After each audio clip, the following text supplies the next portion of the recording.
What do you think of this lawsuit, as Jessica just laid it out really well?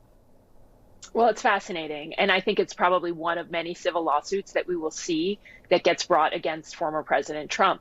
What's really interesting about this is they're using this statute from 1871 that's really almost barely been used, and they're using it to say that this was foreseeable. And what the president and Giuliani did was they took a series of actions that were intended really to interfere with Congress and its work and to incite a riot. So it is a really interesting lawsuit, also in part because Benny Thompson, he's a victim. He was at the Capitol on January 6th, and as were other members of Congress. So they're basically saying former President Trump interfered with their ability to do their duty. And so I think, exactly what Jessica just said.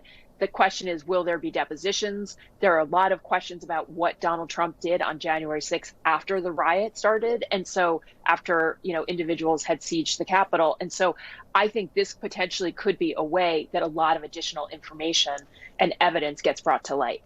It is very interesting because often the question of standing comes into play when a member of Congress brings a lawsuit, and this is a very different situation as you lay out.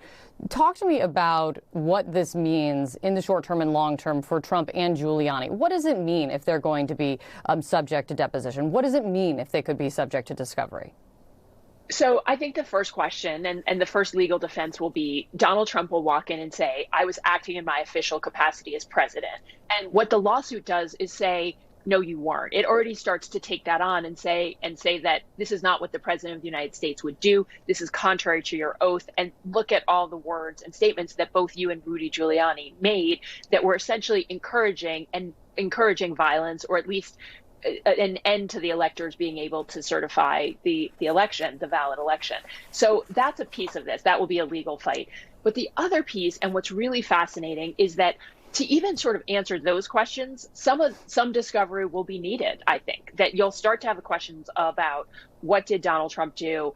Again, he was both president and running for re-election, so he's sort of wearing two hats. And I think being in a deposition means Donald Trump needs to hire lawyers, Rudy Giuliani needs to hire lawyers, and this could go on for years as the sort of legal process plays out. So whether or not they're ultimately held accountable, whether there's a finding under the lawsuit, we don't know that, but we do know that as of today, they're now facing a significant legal action against them that they'll have to prepare for. Look, and I have to say, it reminded me when I heard a civil lawsuit coming of Mitch McConnell from the Senate floor after the acquittal vote. And he not only talked about, and I wrote it down, we have a criminal justice system in this country. We have civil litigation, he also said. And former presidents are not immune from being accountable by either one. It's almost like he foreshadowed or maybe gave Benny Thompson the idea to make this move at this moment. Ann, thanks so much. I appreciate it.